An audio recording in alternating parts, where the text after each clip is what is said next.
Welcome to another episode of the Vikingology podcast. I'm Thing One, CJ Adrian. I'm Thing Two, Terry Barnes. We are the art and science of the Viking Age, as always. Today, more Mhm. art. Our last podcast was art, and we're still in it, man. Indeed. So this is good. We kind of Um, chewed our way through academia and ran out not, of people. not entirely. Hint, hint, academia. Those people in academia had already Oh, we been got chewed on more. by academia. Yeah.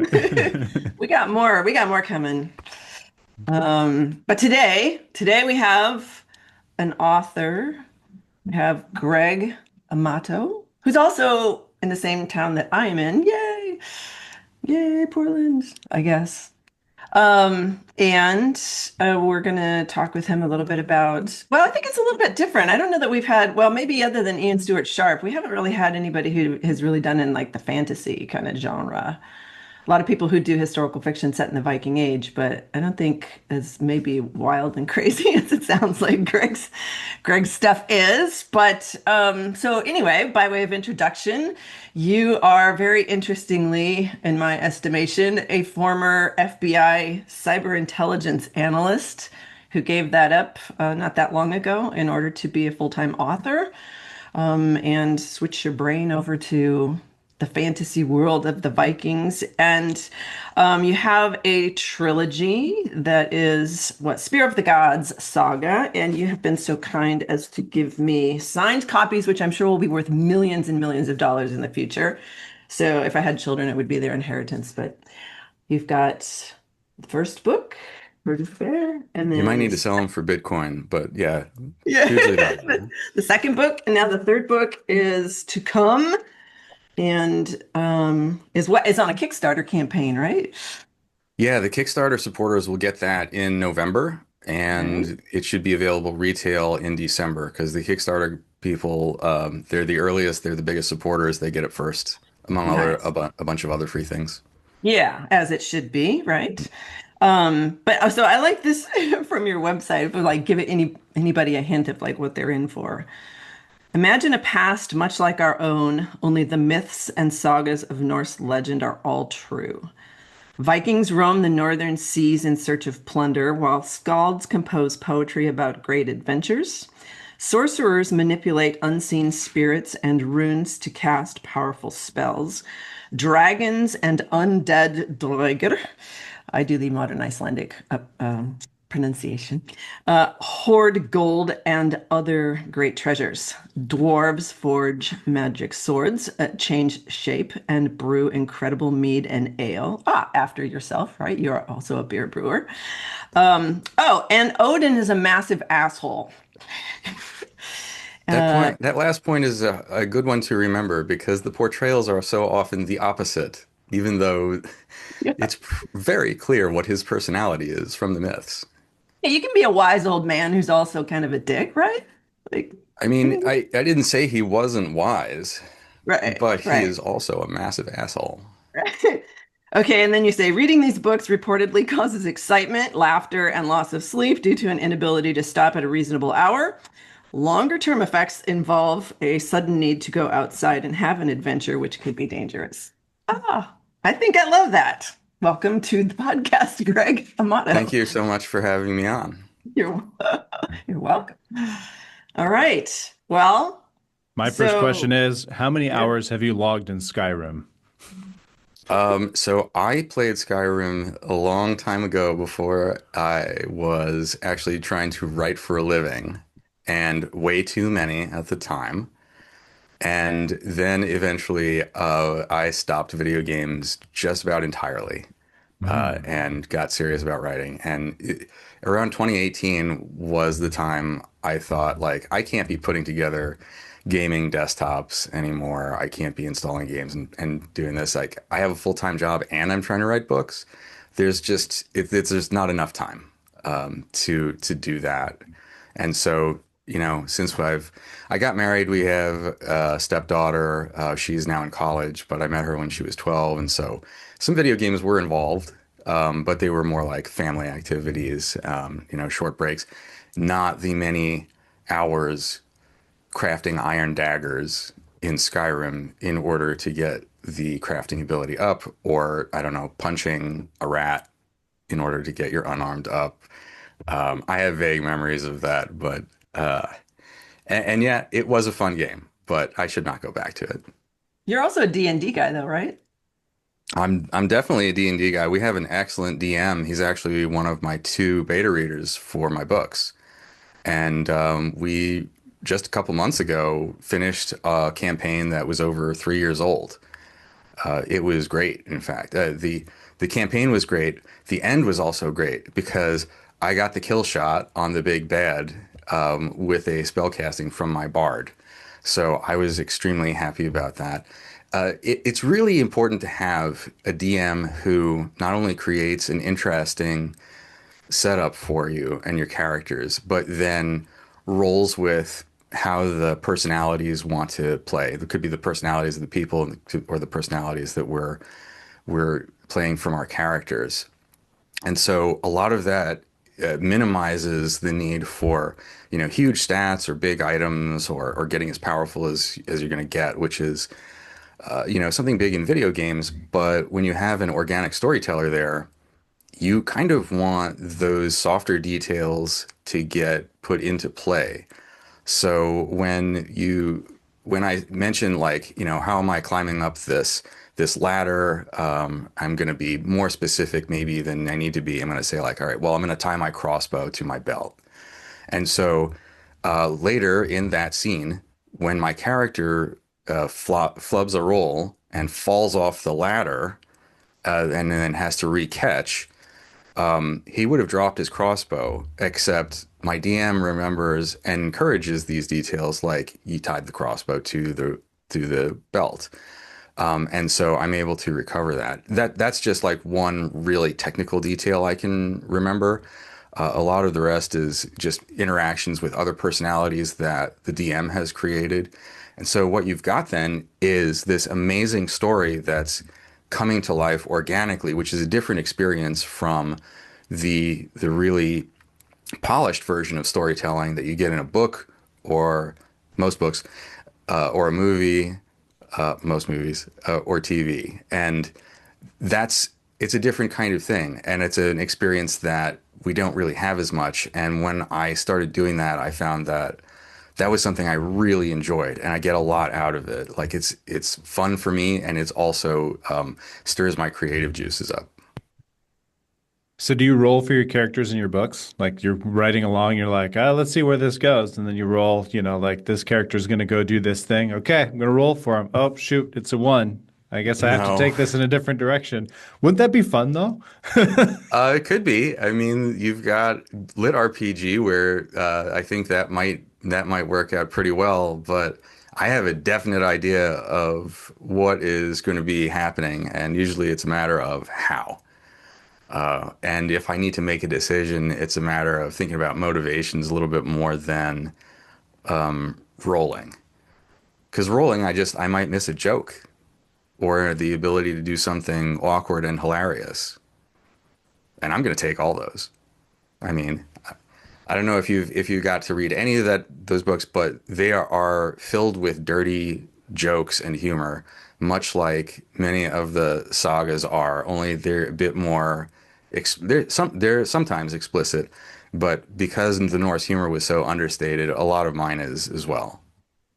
Well, so you are, that makes logical sense of being, I know, a friend of the show, Rowdy Gerson, who is also sort Yes. of in the same vein of taking the Norse name in vain or something. I don't know. What would that be? Blasphemy, something.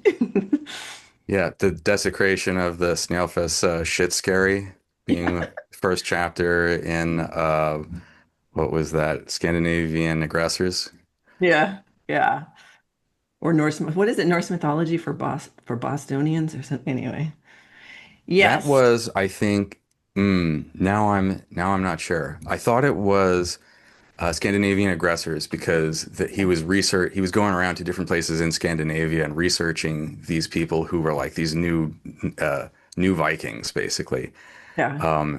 And the latest book I like a little bit more, the Impudent Edda, because it plays on all this local humor, which is actually very Norse in itself, but at the same time pays tribute to the old Norse myths. So he's retelling a lot of the Norse myths in a vulgar way, with a Bostonian accent, and also telling some new myths, which make complete sense. Because if Yeah. Tyr goes to a metal concert, what band would he see? Well, obviously he would see Tyr, because how would he see some other band? I You're mean, gonna see I'm on a Marth, yeah, maybe, but I mean, come on, he'd be like, you should be opening for Tyr. Like I can imagine him saying that.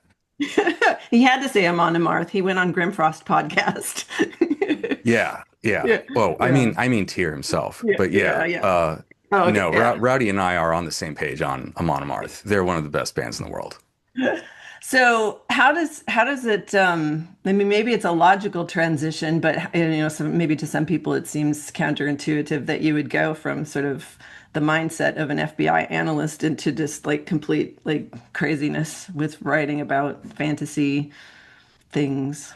Yeah, Especially like also set in the Viking Age. Yeah, that's usually, sort of what we kind of ask our authors too. It's like, there's any period of time in history you could have picked. Why the Vikings? why the Vikings?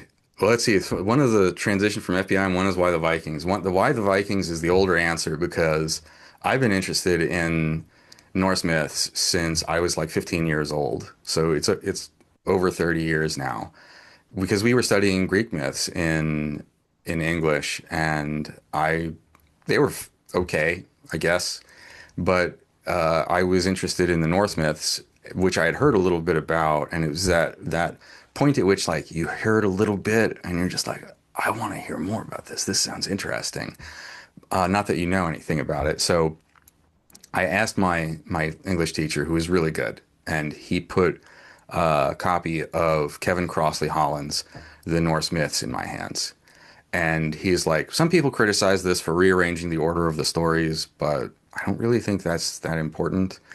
And I still recommend Crossley Holland's book for if people want to get into like the actual source material, the poetic edda, the prose edda, maybe not necessarily, but Crossley Holland's book, while it is very accessible in the way those myths are written and the way the dialogue comes up amongst the gods, he also has tons of endnotes and backstory about the myths and the scholarship that I think readers would be interested in explaining things because the myths often don't explain enough things.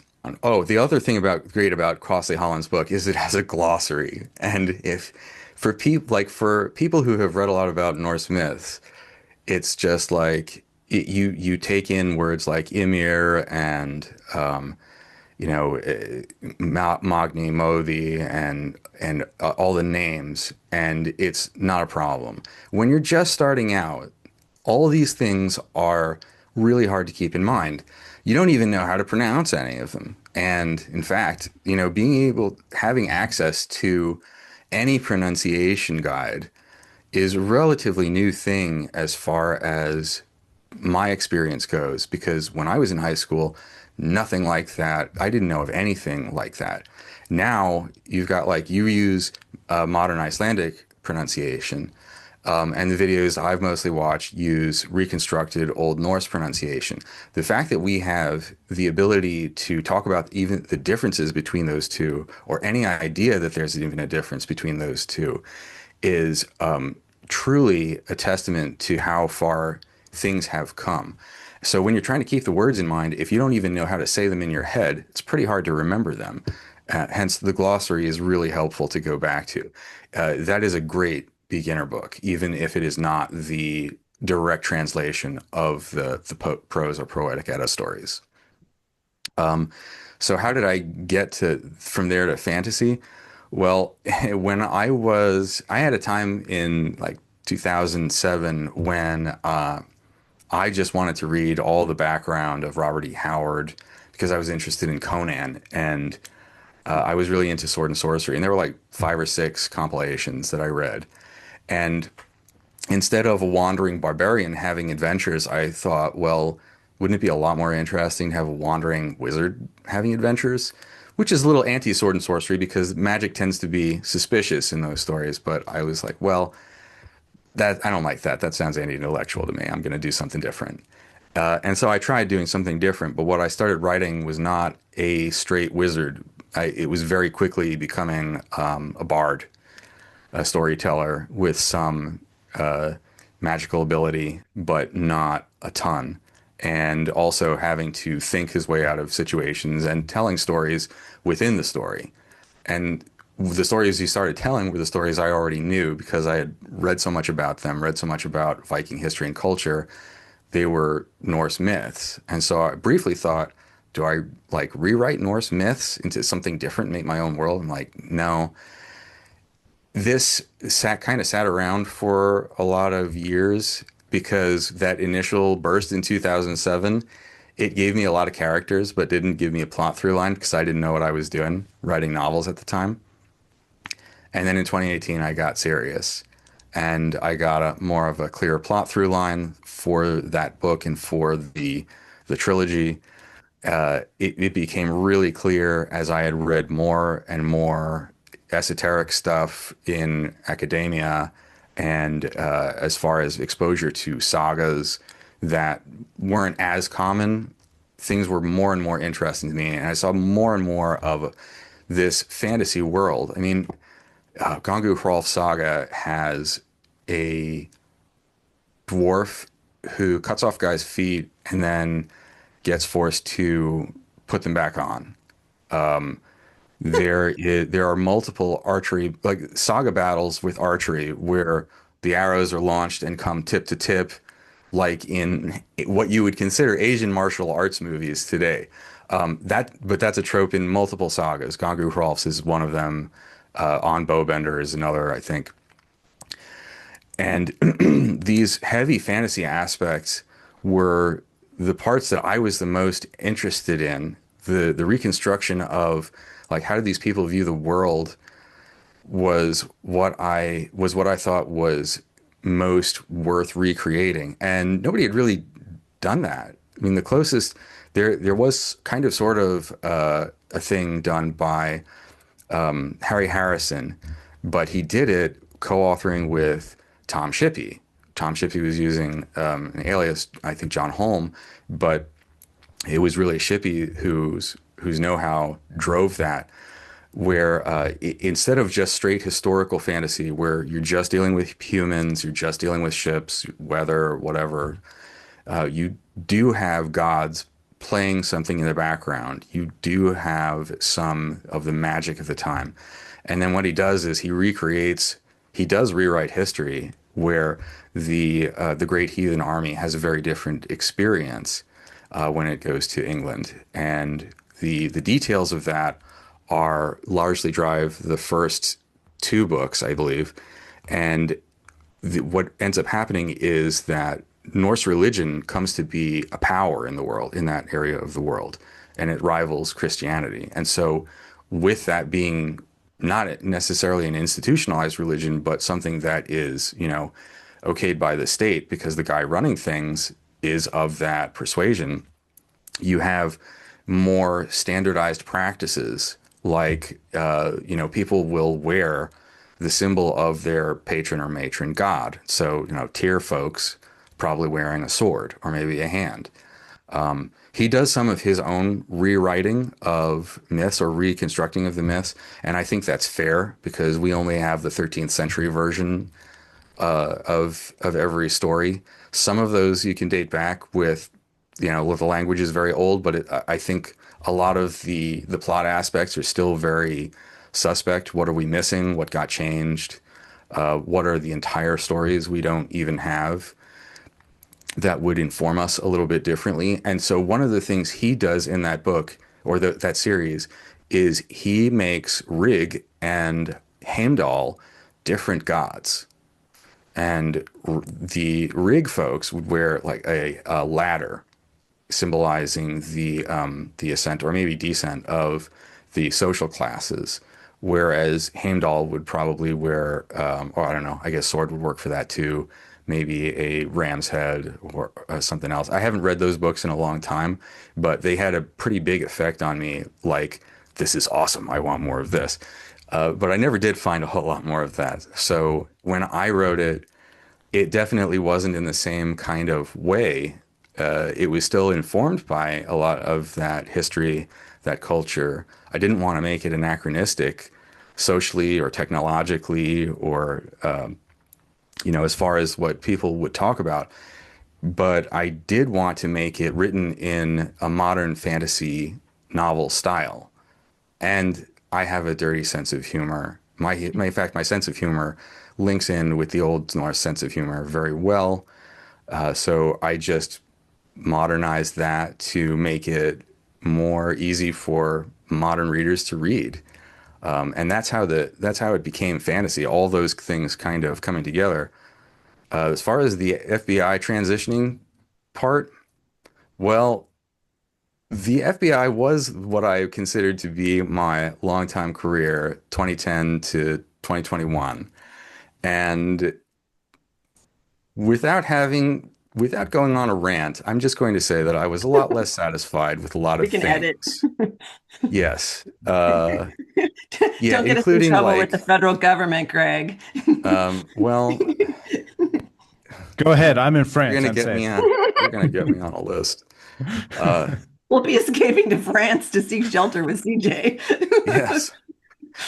So part of that, probably a big thing was standing up for or standing against an illegal order I'd been given by my supervisor to disseminate a couple of intelligence reports that were not disseminable, and they were not disseminable by our own internal criteria. And it wasn't just me being like, I think I'm going to make a stink right now.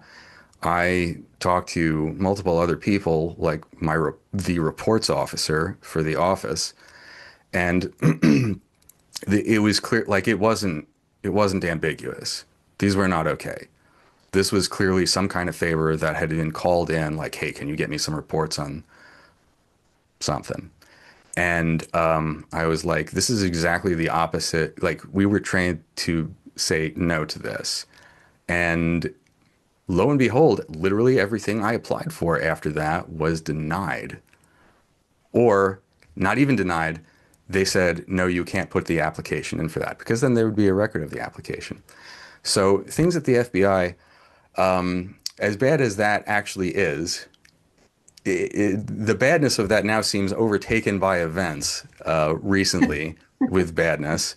So shout out to my people still standing strong and doing a good job there, doing the job they were trained to do.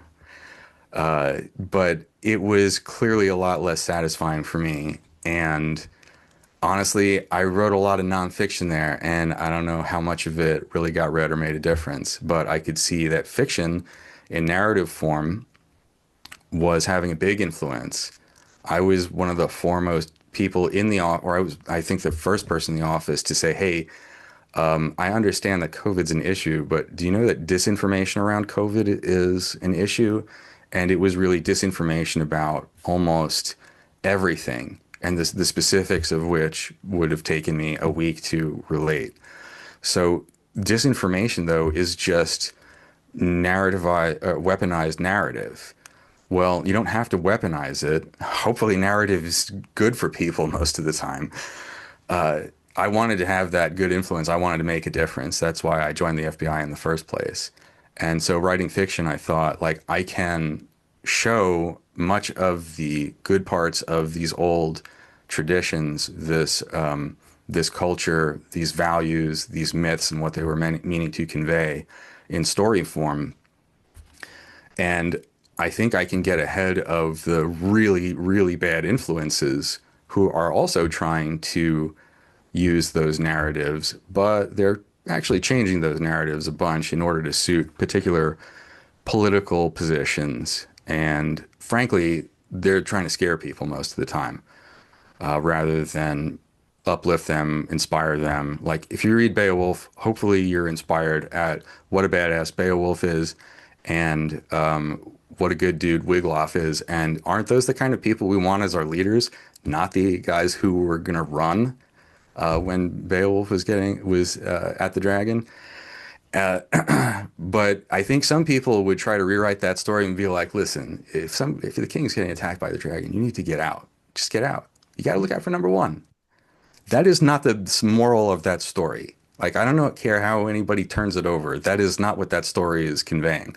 But there are a lot of people who would do it, approach those stories in that sort of way, with whatever political ends in mind. So that was a long answer, but those were two big questions. So Yeah, yeah. hope that wasn't too lectury. I feel like this is an opportunity to have Yeah. a former FBI person on the show who's a little disenfranchised with the FBI. And also recently, the head of the FBI, Kash Patel, I believe I'm getting that right, who evoked the Norse gods in a press conference. What are your feelings on that? Did he? What did he say? I So don't even know this. I will have to look that up. I don't know. What did he He say? he said about Charlie Kirk, "We'll see you in Valhalla, brother." Oh, yeah, I heard And that. it just kind of made the rounds. Like, what's Oh, is he of Indian heritage, right? Yeah, yeah. Yeah. So a guy of Indian heritage, speaking of a white evangelical Christian evoking Valhalla, it's problematic. Hey, we live in a diverse, multi-ethnic world, right? Yes, but not the Marvel so universe. You know what I mean? Like, yeah. So to address the Indian aspect first, I'm fine with that. yeah. But a more important thing is he clearly does not give a shit about the Norse myths or know anything about them. He is, I mean, this isn't a guy who has read those things and felt touched by them in any way. As far as I know, he is, giving the standard Christian line. So uh, I don't think he should be evoking that. Second of all, I would like people to stop making Valhalla plural for some reason. I understand that everybody thinks it's Valhalla. That is a ridiculous translation. It means halls of the slain. There's only one. It's not even in the right case. Valhalla is what the name ought to be. But the big issue for me is this, and that is the casual approach to using those mythic references. Which can I cuss on this podcast? How much can I cuss? Within limits, it's fine. People need to shut the fuck up about using that stuff casually. Hey, Eleanor dropped some F-bombs, so we're Yeah, she good. did. No, no, no, no. She dropped like 12. So, especially with Got 11 regard to to go. this popularity of the use of this, calling back to the idea of the Valhalla death cults, they're not. I'm not specifically calling out death cults, but people seem to treat it that way, and I'm like, that's not what it was. It's not historical, nor is it actually in the present that way, but people are acting like that. So I think what he was saying, if that's the accurate quote, is he was saying, you were a badass manly warrior and you died in battle. And I don't know what the hell I'm talking about is what he's otherwise saying, because he did not die in battle.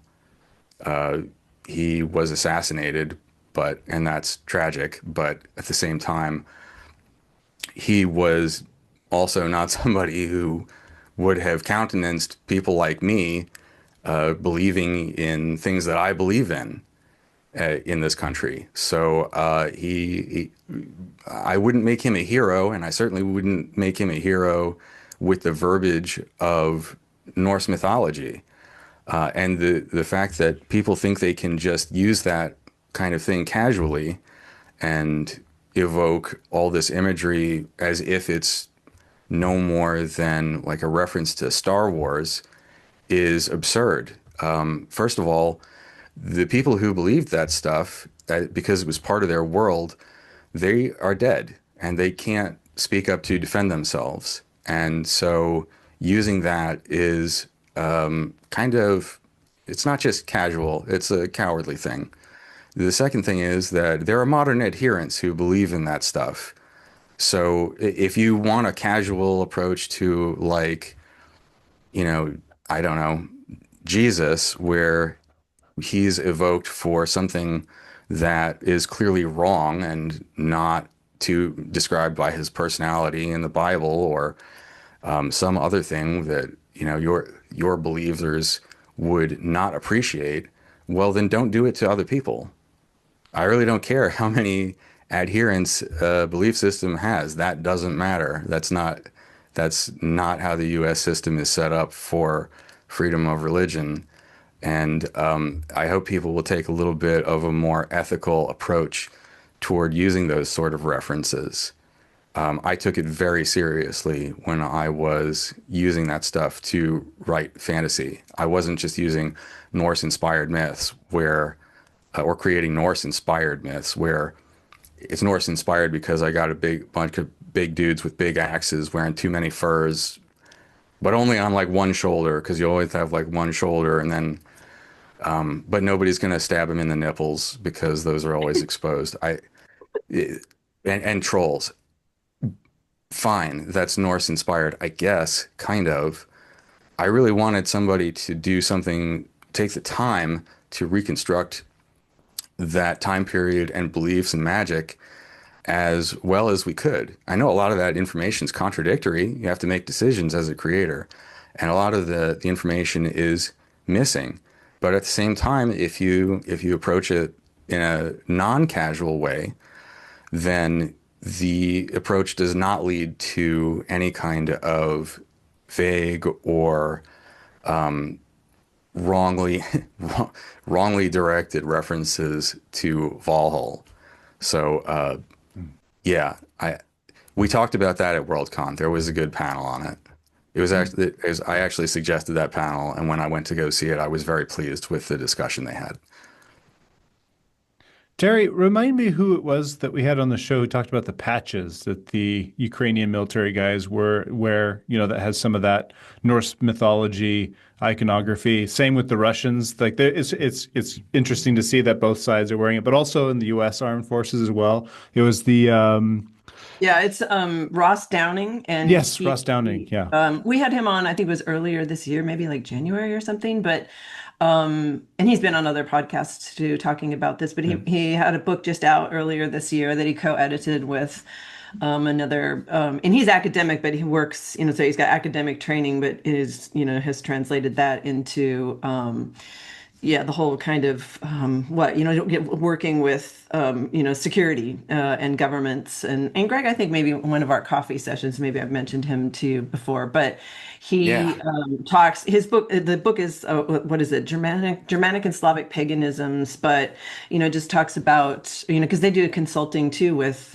governments and other kinds of organizations around the world, just sort of discussing how primarily, Norse paganism, Asatru, heathenism, whatever, that's, Mm. on the rise in a lot of places, but then also obviously is being, abused and misused by, various, for him it was like, people on the hard right who are, like CJ was just saying, the kind of wearing yeah, of the patches and all of that, and that it's from an intelligence standpoint, he said that there's so many people in the world who just kind of don't understand that if you're really kind of, I don't know if the word would just be irresponsible with the way you use these things, or I think for him too, that in the book that he wrote, I mean, some of it had to do with just sort of like, hey, heads up to modern heathens, I get it, and there's nothing wrong, with being a heathen, but also just be very aware that there's these other people who are, taking what you're doing and sort of twisting it around. And quite frankly, I mean, he says that, like, I think even worldwide, the belief that this is like, the sort of biggest security threat that the world faces is the hard right, who are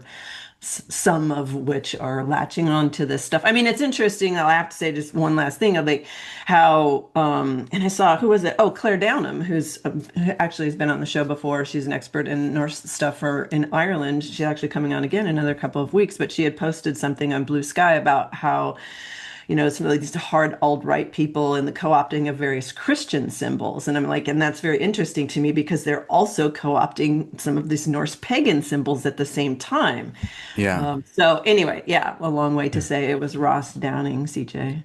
So the question I have to follow up with that is so do you hope that your books end up in the hands of folks that are in that vein, in the I would say more in the positive, maybe even in the negative? And then what would you hope that people take away from your writing, who are in those spheres of influence? So I hope it has a really positive influence because that's a big part of my motivation. And as far as who ends up in the hands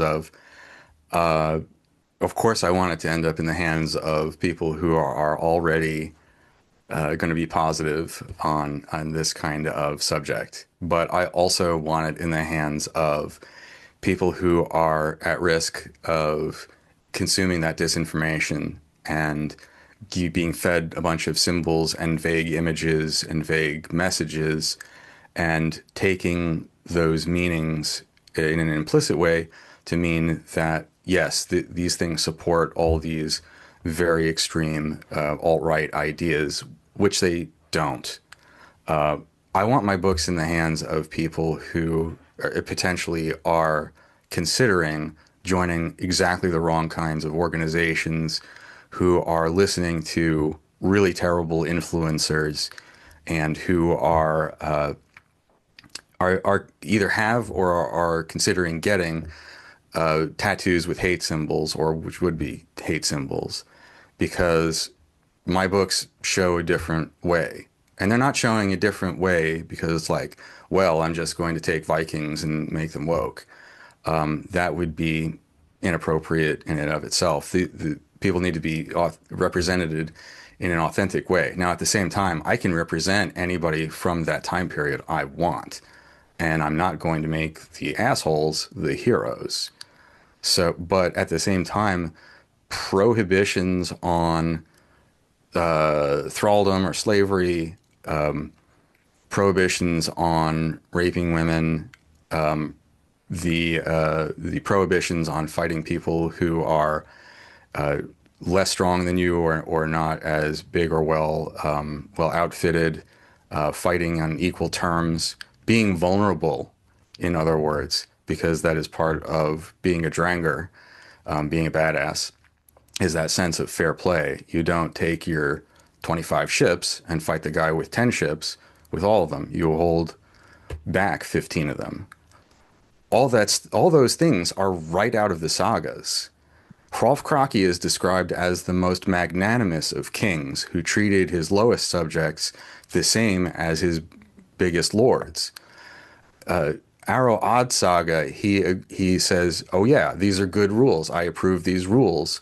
When he runs into Hjalmar the Brave and joins with him, says, "I have these rules," and some of them are like, treating women better, which is not like they saying that they would treat them as co-equals, but certainly the fact that this is the Viking Age or the pre-Viking Age, and they're putting down some principles like this is notable.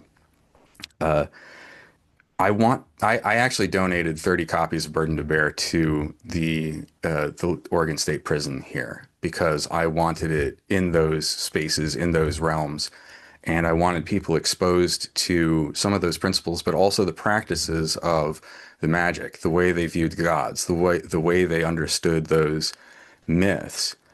And when you have a good way of explaining that stuff, which I think I do, then I think it counters a greater narrative that you'll find on social media from those really toxic sources. Uh, you, I think people will question them more. I think they will eye them with suspicion more. And that's the power of narratives. I want to get into people's heads and I want to change some of those ideas around. I mean, one of the chapters in Burden to Bear is about purity, or it's titled About Purity. And the very idea is, or the idea is they're talking about metallurgy, and they're talking about metallurgy because he's talking with the dwarven weaponsmith. And he's like, "Don't you want pure steel?" And he's like, "No. You get strong steel from impurities in just the right amounts and here and there and whatever." And there's a degree of mysteriousness that I keep to the magic, swords that cut through solid rock, because that's in the sagas. but there's also a degree of we know some of that metallurgy, like what makes good steel good, and the dwarf happens to know that some of what these impurities are. He just wouldn't call them the same things, or maybe fold them in the same way as modern metallurgy. And if you look at how those excellent steel swords were made, yeah, a lot of different little things. Sulfur being a big one, still in tiny amounts, but you need those amounts. And so this idea that purity is what you really want out of metal or out of a person or out of just about anything is actually going the wrong way. But in the social media on these really toxic platforms by these toxic influencers, I think they would really value that. It's not hard to understand like what these people are going for influence. Purity is one because it's a way of excluding people. Hierarchy they really really like. Also, hierarchy did come to be more so during the Viking Age, but I'm writing just slightly before that, and it was a little different then. Some other things, ideas in the background, as well as practices like venerating land spirits, and just as you walk through a place, the land spirits there, the Landvatir, are watching. And my take on that from the descriptions that I've read in sagas, from the way people have acted, is that if you're a good guest wherever you're traveling through, probably the Lanvatir are okay with you. They might even be nice to you. And if you are not, then they probably don't like you very much. And we don't really have, in the modern sense, that sort of animistic idea. But most of the people who I consider Norse heathens now don't self-describe as heathens. They self-describe as animists, Norse animists, which I think is great and very interesting and a way of different way of looking at the world instead of dominating the world, like living in the world as a good citizen, even if you are, the most powerful thing walking through that forest. The some of the ideas of animism are just intimately related to the way these people saw their world and how these modern folks don't. That they actually see it in a much more hierarchical way and in a much more Christian way. In fact, I was on the Astor's True Folk Assembly Alliance, something. Yeah, don't nobody should follow them. And it's hard to tell like how bad the influence is because they made a post not that long ago about, if this many members donated each this much, then we'd reach this much, effectively outing the number of members they have, which I think was like 750 nationwide.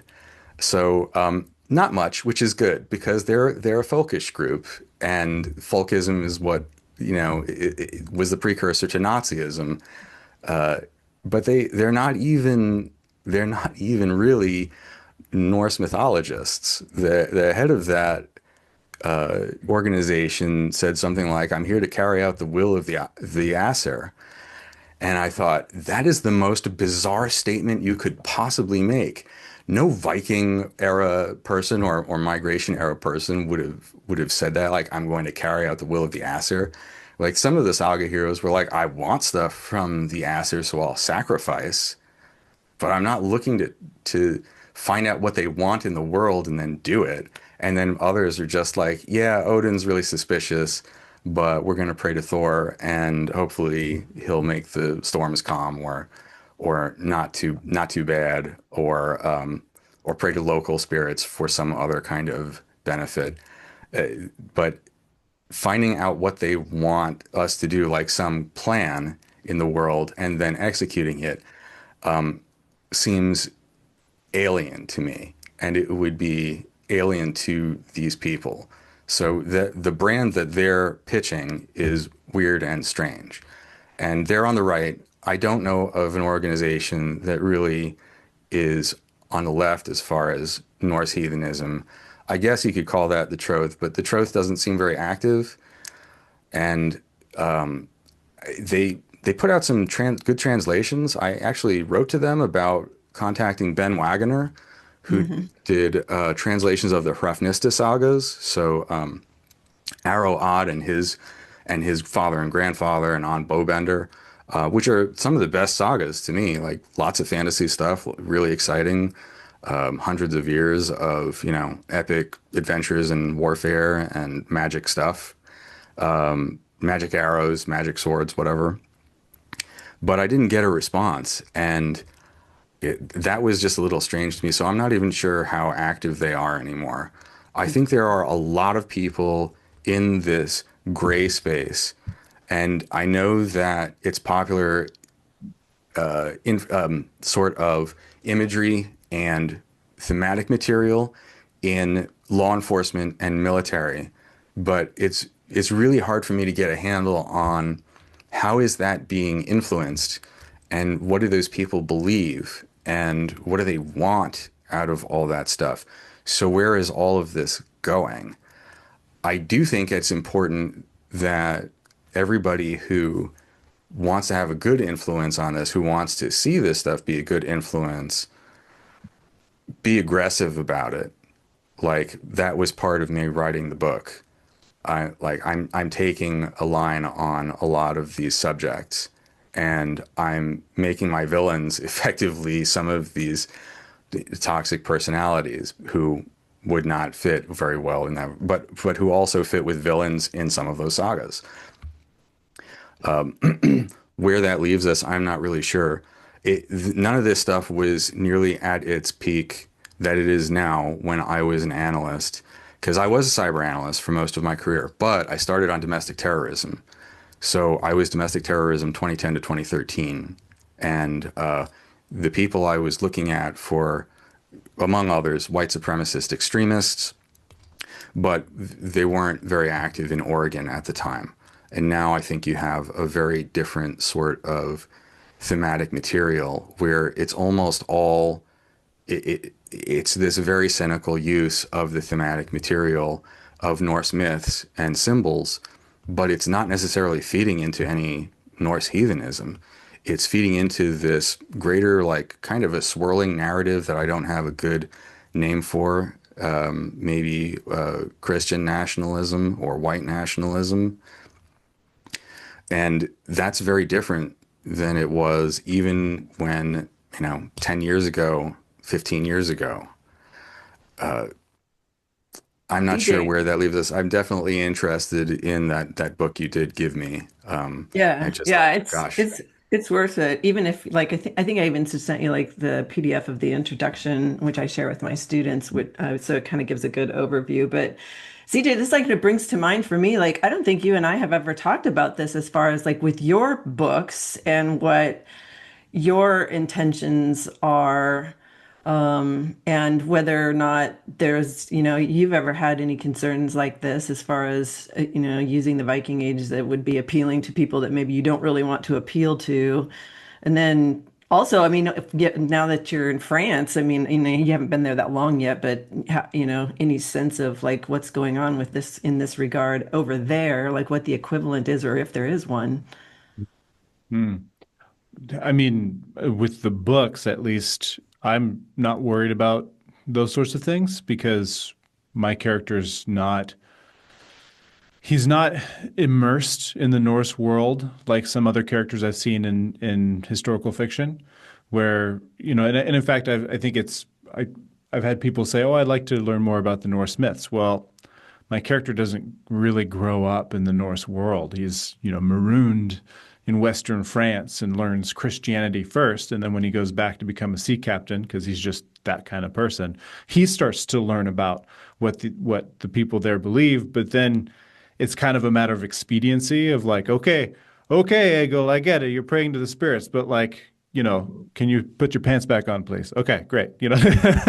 So I've never really had a concern about that, especially since the way that my narrative goes, I toe the line with historical fact.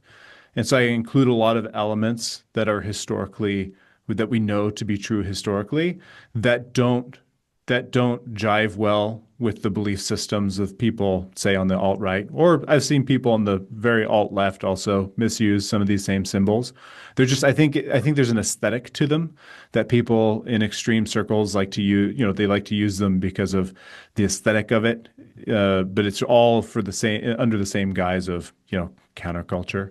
But yeah, and then as far as France with these motifs, I don't know. At least where I'm at. I mean, I came up. I actually had a profound realization at my last book fair last weekend, which was in the Anglophone world, Viking history and Viking symbols are well known. It's pretty ubiquitous. I mean, as far as at least where we were in Oregon, I mean, because there's a lot of Scandinavian heritage. So, like on the cover of my first book, there's a ring sword, which is known, very well known as a Viking sword in the Anglophone world. In France, people have no idea, like no clue. It's not Wow. taught in school. It's not part of the pop culture. I mean, there's growing interest in the Vikings. There's like shipbuilding projects and stuff like that. So there's like kind of this growing sense of people are taking an interest in that time period and these people. But they have, I mean, people would walk by and they'd be like, "Oh, what's this?" Well, it's a ring sword. It's a Viking sword. Vikings had swords. I had some really funny responses to that. And then on the second book, it's a prow. It's the prow of a ship, and it's a coiled snake. And it's like, this is very obviously the prow of a Viking ship. Same thing. It just didn't connect with people, right? They Hmm. didn't really. So I think France has issues with different maybe symbols with their ultra nationalist party and far right folks, or even extreme far left. But Norse symbols, I have not seen. I've seen a few here and there. There was a local painter that was like Valhalla painting, but Bantrovalada, But other than that, I think they're getting it from Marvel. Marvel is definitely a huge driver of a lot of, well, bad information, but also newfound interest. Some people do continue on to be like, well, what's the source of this? Like, what are the real stories? Hmm.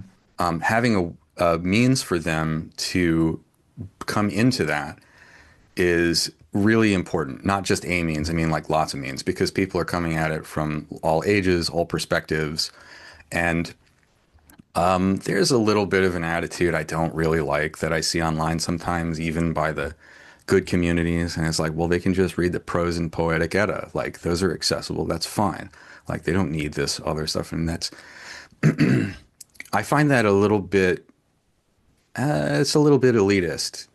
Not everybody is into translations that are not always super easy to read. Not everybody is going to understand. A lot of those translations, there's a lot of background that you have to understand just to understand the stories. And some people have trouble with that. And like you're talking about people of all ages because Marvel is accessible down to what age? I mean, they're PG-13 movies. So, you have people who are not even teenagers going to see that stuff.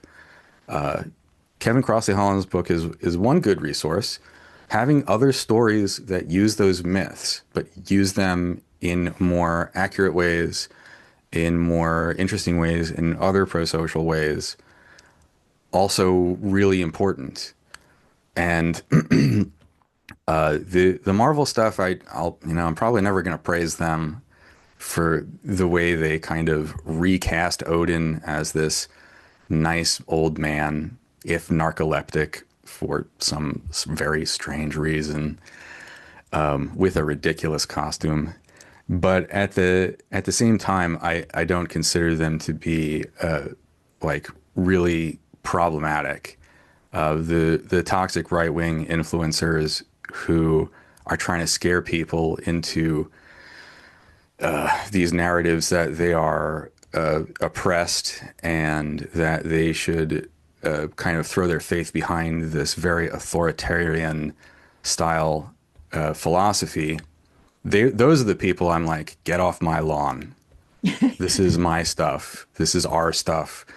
This is stuff of many scholars over many years, many scribes who were not all super faithful, but some, I think, very faithful to keep this stuff going, and people who actually care about and live some of the principles in these stories. And we've already seen, I mean, we saw the Nazi regime in Germany in mid 20th century co-opt many of these symbols and ideas. And of course, they were all about like Valhalla, go to that. They might have been the progenitors of the Valhalla death cult. I'm not sure about that, but none of that is okay. And they're the people I want to push back against I think it, because I do find this stuff very meaningful, and I always have. yeah, I think there's a couple of things with those types of groups. It brings to mind for me actually somebody that CJ and I are going to have on the show probably in January. She's a scholar of Norse myth and literature, Carolyn Larrington. And, something that she wrote in one of her books a while back that, really sort of hit home for me that I share with my students is that people are also talking about, sort of these myths and, the Viking religion and, trying to sort of square that and like, and thinking of it in terms of, sort of more like Christianity, sort of more doctrinally, there's a book or there's a right way, a wrong way, this and that. And like explaining that, like, no, myths are just stories and you can never get to the original because you can never go back and ever figure out like who was the first person to ever tell what version of that story, right? And so, and by nature, myths are these cultural things that sort of come in and out of use based on how much they are useful or meaningful or resonate. And as soon as they don't anymore and the culture has kind of changed, then those stories cease to get told. And the surviving corpus that we have, and through people like Snorri and stuff, it's like, this is probably just like a tip of the iceberg of all the stories, right, that have ever been told. And so for some of these groups that really latch on to certain aspects of the Nordic past as though, but this is gospel, and it's like, well, that's bullshit because we don't know that for one thing, but then also the other aspect to what they're doing in sort of playing with these myths and ideas, is, as we know and we've talked about many times on this podcast, CJ, like the fact that the problems with the sources of the Viking Age leave lots and lots of holes and gaps, and people just pour themselves into those holes and gaps and play with that stuff and make it what they want it to be. So I think that those are just sort of two kind of interesting elements to what's going on there. They're sort of claiming to be some kind of doctrine or truth, and yet also that's not the case. But they're really doing what everybody has done with these myths Yeah, over time. Really, is just sort of fuss with them and fiddle with them and make them what they want them to be. right. It's not the case that it was dogmatic or doctrinal, but the most of the people they're reaching don't have the background to know that automatically, and they might come from a background where it sounds appealing that there's a doctrine that they can latch onto. First of all, it's much simpler, and that means it's easier to convey, it's easier to digest, it's more familiar to existing experiences and beliefs. What I think a lot of what I was trying to convey is these people thought about things very differently than we did. It's really difficult to understand when the way a person thinks if it's very different from the way you think. And when I went to Catholic school and got taught history, world religions, it was Catholic school, and so the basics were, follow the 10 commandments and you go to heaven. And then they taught us about Buddhism, and they were like, yeah, follow the sevenfold path and then you get enlightened or go to nirvana, which is not really, or experience nirvana. I don't think they said go to nirvana. I don't think it was quite as bad You as mean like that. the concert? But but it's like, listen, this isn't stop. I think that historians call this presentism, just trying to take this standard stamp from your own set of understandings and glom it on to other cultures, especially ancient ones in the past, who can't speak for themselves. And that is so destructive and unethical and damaging to the ability of everybody present and future to come to an understanding of those other people, especially in the past, who maybe they would like to have an idea of. Now, if you start teaching the history of the Nordic peoples, maybe Germanic peoples, if you make the circle a bit bigger, then very quickly the doctrine drops, the dogma drops. So I have a storyteller who goes around and says like, yeah, I know this story, I know this variant, I know this version of Havamal, Odin's poem of advice. Like I know 10 different versions of it. They tell it one way up here and one way down here. It was like he's experiencing things we know happened, that these stories varied by geography, and he's only like within his own time frame, but we also know that they varied with throughout time. And so after you think you know about the Viking Age, then you have to start learning about the migration era. And the migration era has a lot more holes in it, and a lot of questions, and a lot of people moving around, hence the migration era. And once you're done with the migration era, if you can ever really be done with these eras, you have to think about late Rome and the fall of the Western Empire and all these different influences.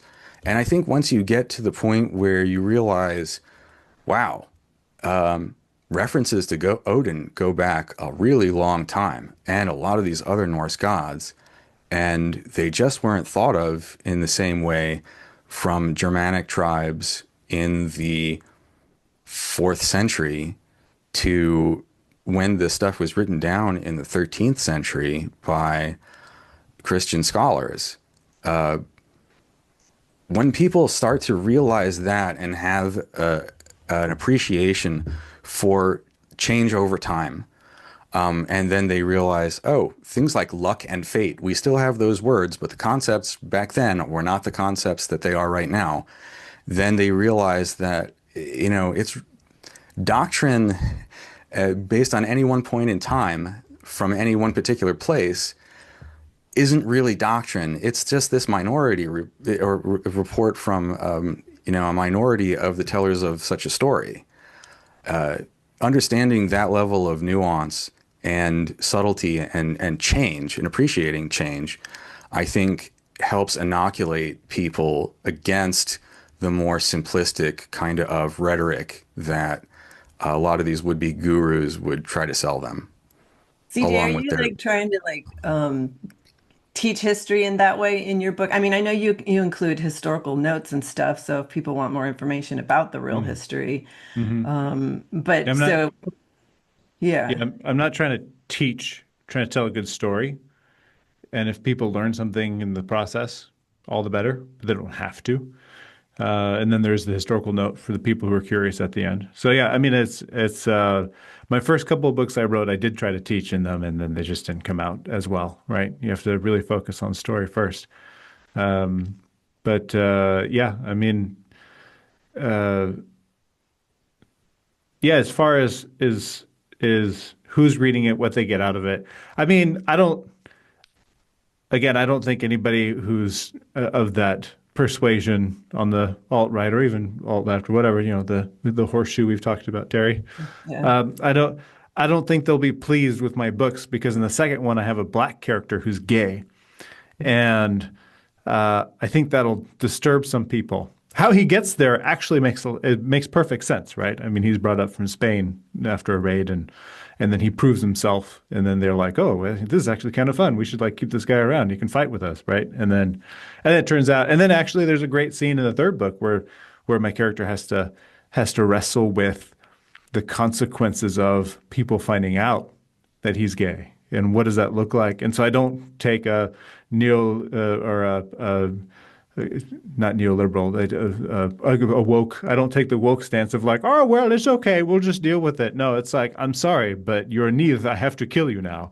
You know, it's it's a brutal scene because my main character and this guy actually they're not gay for each other. They just become really good friends, and he comes to rely on him, and then because he's kind of an outsider, my character identifies with that because he feels like an outsider in a lot of ways.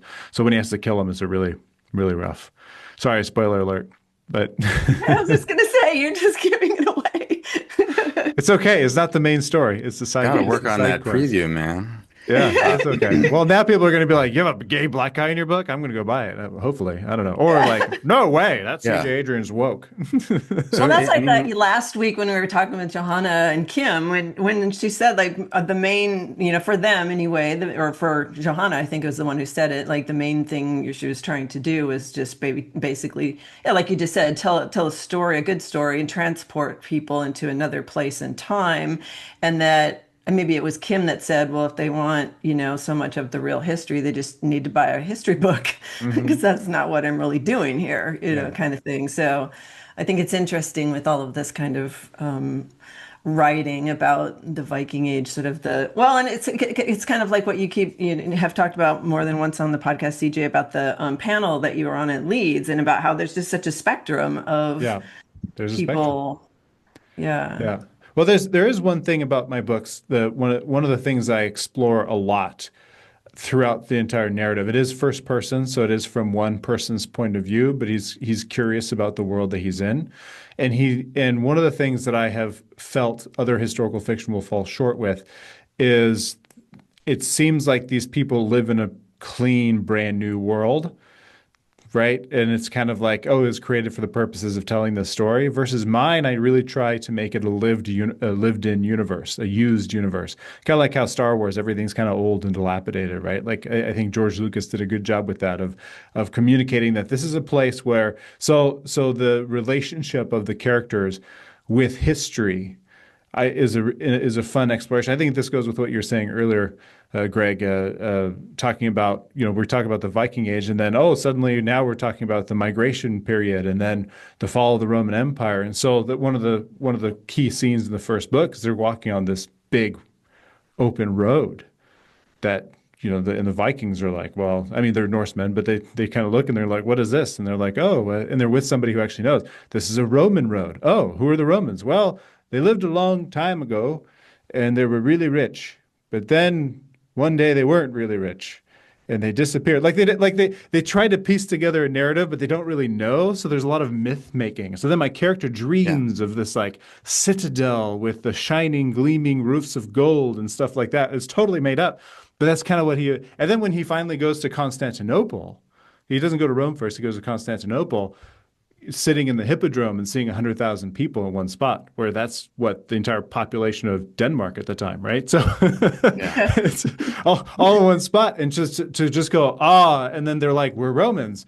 And he's like, I'm here. I thought you guys were gone. No, we're totally fine. It's the guys over there that are gone.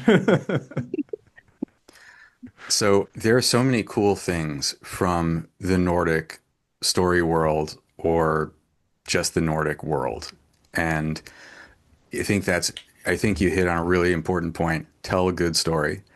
Uh, so while I do want to have some influence with my readers in the way the plot goes, as far as including things, if you're trying to hammer a message across, readers will dislike it. And if you're trying to jam things in because you just got to have all the cool things in, it won't work. And so, unfortunately, and I think this is what's part of what Stephen King said about Kill Your Darlings, but I really wanted a Nithstong. I mean, it's in Egil Saga. It's one of the coolest sources of Norse magical practices. It's weird and gory, and it affects the Landvatir. So for people who don't know, the Nithstong is a scorn pole, and I don't think we have that many examples described, in fact. But in Egil Saga, he cuts the head off a mare and puts that on a pole, and I think he carves not just runes but message into the pole, which is not to curse King. I think it was Eric Bloodaxe, but what he was doing was he cursed the land spirits with this thing, this mare head facing in toward the island until they got rid of Eric Bloodaxe. So it tells you about some of the way, or at least some of the sorcery worked and things you could do. Also, it's just a weird and cool thing, and it's hard to do. So, easy magic, boring, like that, leave that for D&D when you're in battle and you need to cast a lightning bolt or something. This is much different. I could not work a Neath Stong into my story. I tried in books 2 and 3, and I was just like, this is just going to force it, and it's not natural. And unfortunately, I don't think it can happen. And that's for the good of the story. Your story isn't there to be like, here's a cool thing, and then here's another cool thing. You need to have that chain of connection of connected events where it's like, why does Act Two happen? Well, Act Two happens because of Act One, not just after Act One, and then more sword fighting is going on. Uh, if As you a don't have a chain of consequence. causality, you don't really have a story. What, CJ? I was just saying, like Act Two occurs as a consequence of a decision that was made in Act One, Yeah. right? And Act Three is a decision or is a consequence of the decisions made, in Act Two, right? And then the characters keep making these decisions that have consequences, and then they're dealing with that, and that's yeah. Yeah. So That's to interesting approach, because that reminds me of something I read about looking at the chronicles, like the Anglo-Saxon Chronicle or Frankish Chronicles or whatever, as sources for the Viking Age, and that we tend to like to read things like you're describing, like as stories, as one thing Hmm. doesn't just happen after another, it happens because of it. And yet these chronicle entries are not like that. Each of them is just their own little just point in time, and they may not be related to each other at all. And so that it's hard for us to kind of get our heads around them and understand what's going on because it's just different than what we like to read as far as the kind of narrative that you're both describing. well, if you're happening on history, hopefully they're not fitting things into a chain of causality necessarily, because that is creating a narrative, and there could be a lot of narratives told about just, the last week in anybody's life. Yeah. So if the historian is just putting down the major events, it may be that the historian doesn't have access to the why of everything, whereas the creator of the story has access to everything because we're making it. Well, CJ, sometimes in the sources, like in the Annals of Saint Bertin, I was reading that the other day just to lock down a date and a place, and there was a entry of just like by the horrible actions that somebody took, then there was a consequence in that entry, right? Where it's just like the year before such and such did this, and then they like referenced the year before, which is really funny, and then so there is a little bit, but it has to Mm. kind of to your point, Terry. We should keep it in your point too, Greg. It's like you have to say, okay, here they say there's a cause. That's the only place where we should be putting putting a Yeah. cause, or even questioning if that's true, right? Is that part of the narrative convenience of the writer? Like I love the Le Beau, who was a priest who was hired by the Duchesse Anne of Brittany to write the history of the Breton people. And he used the Chronicle of Nantes to write the whole thing, and then he copied the Chronicle of Nantes. But what's really fun is you can read both side by side and see what he invented yeah. versus what's just in the Chronicle. And this started, Yeah. this was in the 15th century. And so we have to be really careful with sources that way too, of like, was this written, that's why we have to be so careful about the later medieval sources, right? Because there's a lot of myth making that happened during the Middle Ages about the so-called Dark Ages or the so-called Viking Ages. They all overlap now, don't they? That's the problem with the sagas, though, right? That's why you always Yeah. have to say, like, oh, they don't really, but they do, but they don't, kind of thing. Yeah. CJ, that like and Greg was talking about the Neath Stung, made, I don't know if I've ever asked you that either of your writing of like the stuff that gets on the cutting room floor and like how do you Oh, so determine much. how do you All of it. Yeah. and then like you're like, oh, writing away, like, okay, yeah, that's good, that's interesting, and then like somehow what, I don't know, in the middle of the night you wake up and you're like, no, that's just not gonna Yeah. work. Like, The gotcha. I mean, the goal is immersion, right? So if I'm going to include a detail, it has to be a natural fit into the world. And it's something that my character would naturally notice and make note of. So that's kind of the trick with first person storytelling is it really it's I have to inhabit the head of this person. His situational awareness has to be what I pay attention to. So there is like a scene where he's having a very difficult conversation with somebody, but he's been invited to play a game of Toffle with them. And so as they're talking, the game of Toffle unfolds. So I describe a little bit of how the rules work because he's learning the rules. He's never played it before. So as he learns the rules, then so then I get to teach a little bit on what the game is. But it's a very natural part because it's right in the middle of this dialogue where and the dialogue gets interrupted, but then the game gets interrupted by the dialogue, and then they're moving pieces around, and he's making a mistake and getting swatted away, right? Like, because the person's kind of yeah. So it's all about immersion. Can I keep the person, make sure I'm not interrupting their immersion in the story, right? If it's something that if I take a detour and say, let's explore this, small nook of no, because it pulls you out of the story, right? And then the person reading isn't going to keep going, right? So it's really it's part of the attention economy. Good writing is good attention keeping. A good how do I describe it? It's I have to be better than social media. God, the attention That's such a economy. low I've never bar. heard this phrase. This is You so, haven't? Oh, that's that's what just, our whole world runs on. well, but you got a background in marketing too. I think that Yeah. matters. I think, Yeah. yeah, yeah, the whole modus of that, right, is getting plugged into that, I think. Yeah. Keeping people's attention. Yeah. Do you have something though, like the niche thing, like that would come right to your mind of like, oh, there's this one thing that I just couldn't put in, but I really would have liked to. Oh, well, actually, the Neathstone, that reminded me of the live playthrough game, the When the Wolf Comes I did with Ian Stewart Sharp, the live podcast playthrough, because he did that game. I don't have it. I gifted away the book. I should get a new one in France.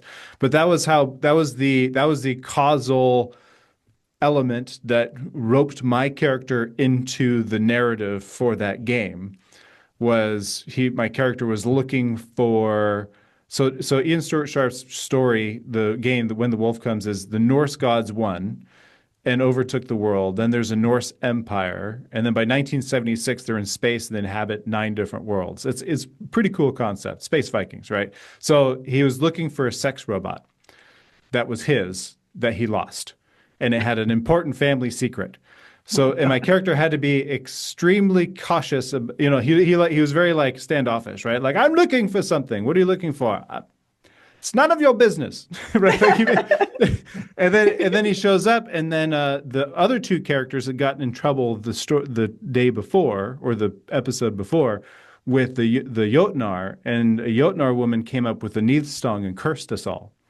And to lift the curse, my character had to band together with these two other characters and go off on the quest. And then, and that's what I thought of the Neathstone. And I was like, yeah, I've never had that in my book, but I just laughed. And I also thought of Norsemen when they erected a neathing pole.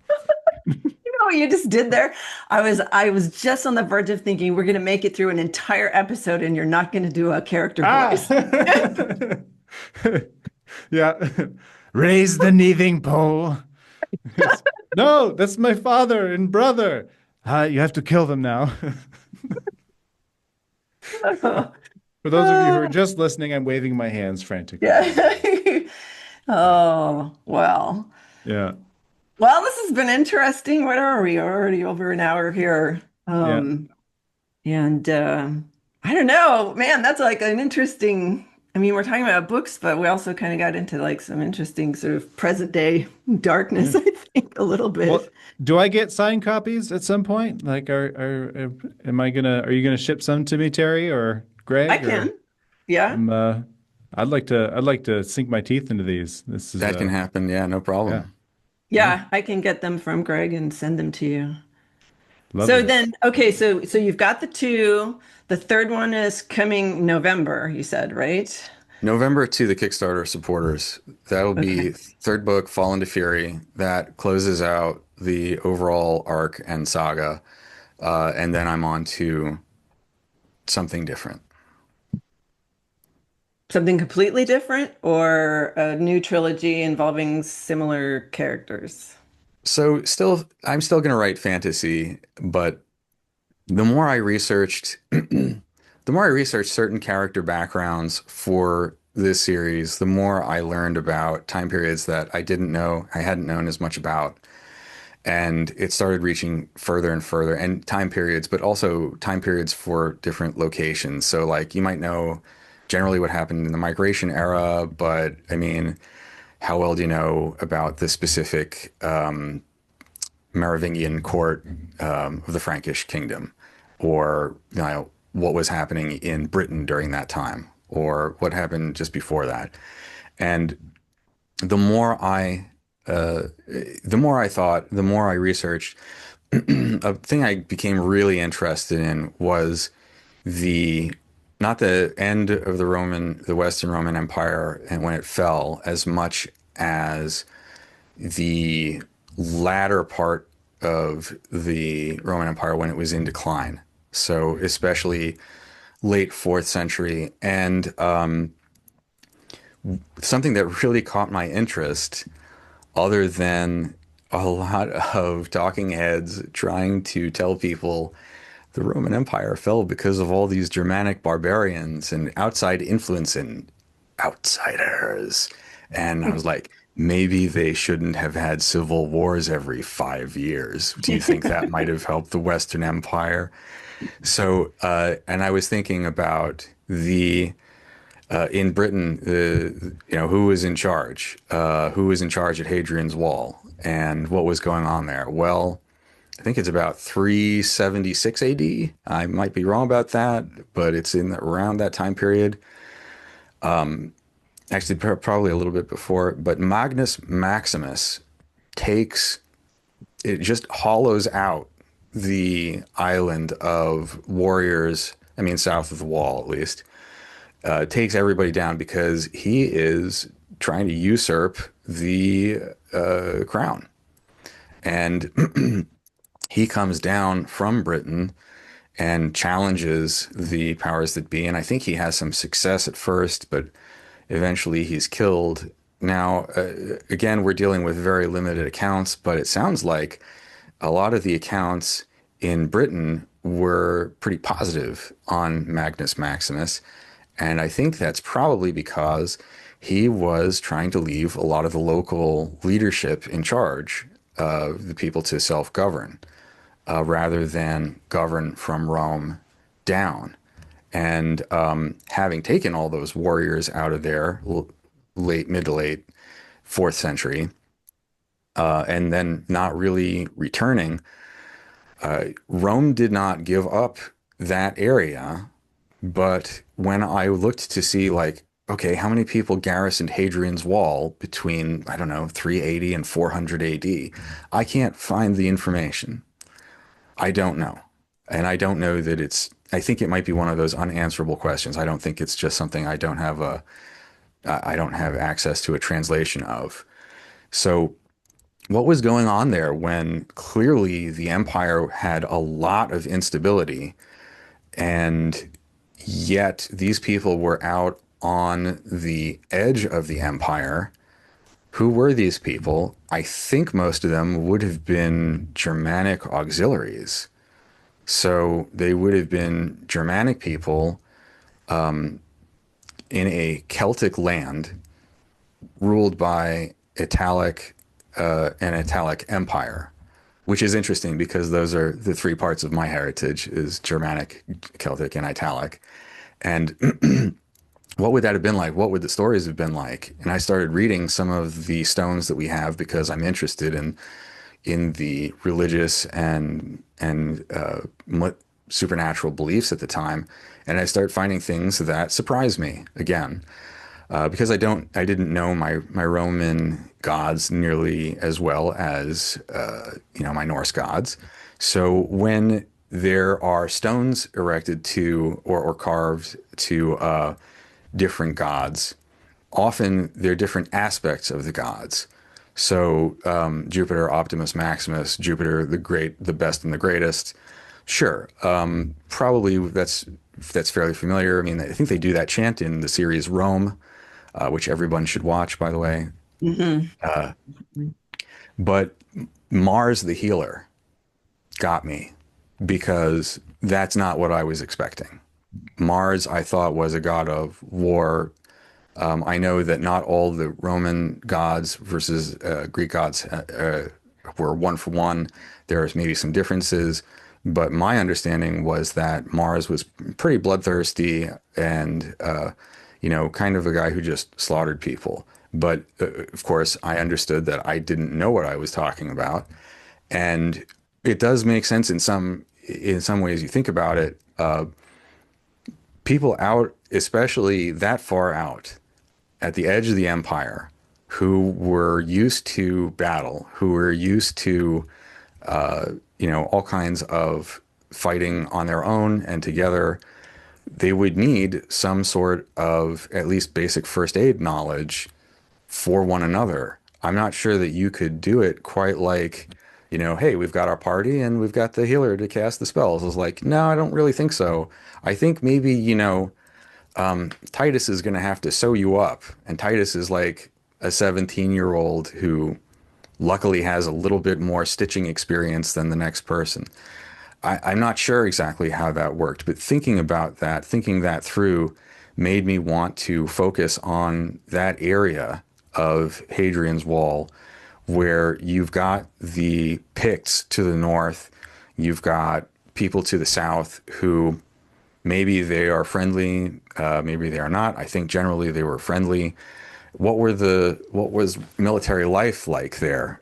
I think it was pretty mixed. Sounds like a lot of those people actually had farmland, and soldiering was a part-time deal. And as a result of all that, you have people who are farming, who are engaging in security, but also commerce, not just at Hadrian's Wall, but at different forts throughout, probably collecting taxes, trying to get supplies if they're needing supplies from the south or from the continent.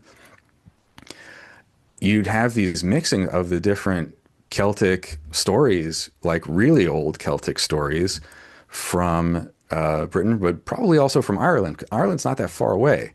Probably also from the north of the wall, the people they called Picts. And then what were the stories those if they were Germanic auxiliaries, what stories were they telling at the time? 'Cause this is a very long time before even the Viking Age. And so when those stories intermingle, and then eventually some of those people at least go home or influence others, and then eventually this empire falls, how much of that story mixing then went north into modern day Scandinavia, influencing what we now consider, or some people consider, these canonical Norse myths? That is kind of a chaotic time, situation, and place where I think an author could really bring together a lot of different interesting myths and stories, religious beliefs and practices, magical practices, but also character dynamics. And you have some serious dangers, but you also have people you're definitely going to have to rely on very closely, which can make for powerful found family relationships, which is a big thing for me and for a lot of fantasy writers. So I think the next one it's not my only series that I'm considering, but I'm thinking about focusing on that space and time near Hadrian's Wall, just probably last couple of decades of the fourth century, and channeling that. But we have even less information about what people believed at the time, so it's in some ways it's harder. CJ, didn't who was the author that we had that wasn't he writing about that period of time or close to it in Cornwall? Do you remember who that author was? Was his last name Fletcher? Almost didn't know. That's embarrassing. We should know this. But we had an author on several months ago, and he was a historian over there, but I think he was also writing some historical fiction, but I mean, he had Oh, some are really, you mean yeah, John Fletcher, James Fletcher, John Fletcher? yeah, yeah. He did the whole Cornwall thing with the tin, but he wrote a history book. He wasn't writing fiction, I don't think. Oh, okay, He okay, might actually, you might be remembering correctly that he had a project okay, in okay. mind. Yeah, Yeah, I just remember like that, that's roughly, I think, a similar period of time. And right, and then all the Arthurian legends kind of come out of there, maybe like fifth right. century or something. But Mm. that Cornwall was like not a backwater at all. Then, I mean, because now it's kind of a sleepy place, I think, a little bit. Hmm. But anyways, I don't know, that might be interesting, Greg, for you, what he was writing about, just if you're, at least for Yeah. that southwestern part of England. So John Fletcher, John Fletcher, thank The you. Western Yeah, Kingdom. The Western Yeah, Kingdom. Yeah. I cool. will definitely check that out. Yeah. I'll send it to Well, you. So, yeah. it's been lovely having you on the show. Yeah, definitely. Thank you very much for having me. Good luck with Yeah. this project and the next one. Do send me those books. I want to get into them. Will Yeah. do. Whoever's in Yeah. charge of that. I'll do- Well, I should probably have the third book before we ship everything. Or you know what? Maybe we should just ship you the first two books right now so you can get started and hit the ground running. Yeah. I'm in. Yeah. Yeah. Greg will get him to me and we'll Yeah. send him over. So, but yeah. So thank you very much. And I'm sure I will see you at some point soon.